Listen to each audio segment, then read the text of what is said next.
I'm Edward Muzio, CEO of Group Harmonics, and I'm going to tell you about group decision-making that works.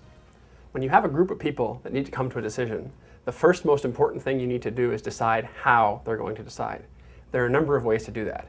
Here we have 5 people, a leader and 4 individuals, that are kind of all set up to be equals.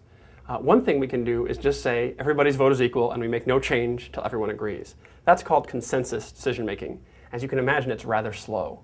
Often what we do is a modified version of that called the democratic method of decision-making.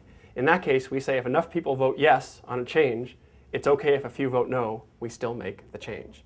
But in a sense, everyone's still treated as an equal, and the problem with that, although it is used in a lot of boards and groups like that, is that if people have specific expertise, that expertise doesn't always get weighed. So what we often do instead is we move to a different model. We put the manager in charge,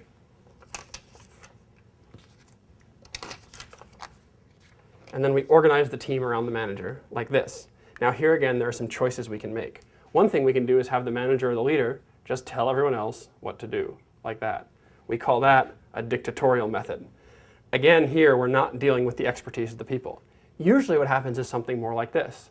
The manager talks to each of the people back and forth and then makes a decision. That's what's commonly called a consultative model of decision-making. The problem with this, though, is again, if this is really a complex issue with a lot of expertise, often what these people know is dependent not only on the manager, but on what everybody else knows as well.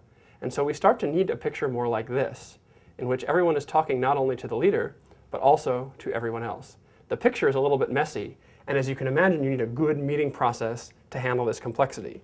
In that meeting process, what happens is all of the members of the meeting teach. They teach to each other, and they teach to the decider. The decider's job is to learn as much as possible, and then ultimately to decide. And that's not decide the majority decision or decide based on popularity. It's to decide what he or she thinks is best based upon what he or she has learned, even if other people don't agree.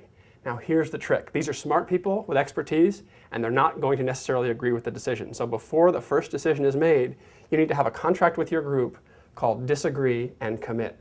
Disagree and commit means that everyone agrees that once a decision is made, whether or not they agreed with it, they will do 3 things.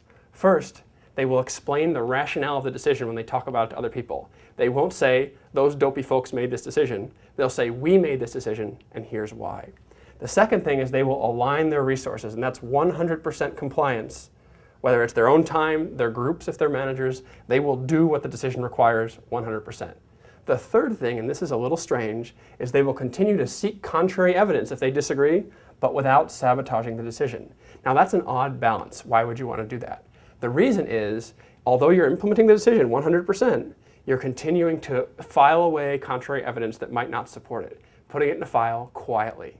Why? If the decision works out, you take that file and you throw it away. But if the decision doesn't work out, then you can bring that contrary evidence back to the group. And in the next decision-making process, you'll have that much more information.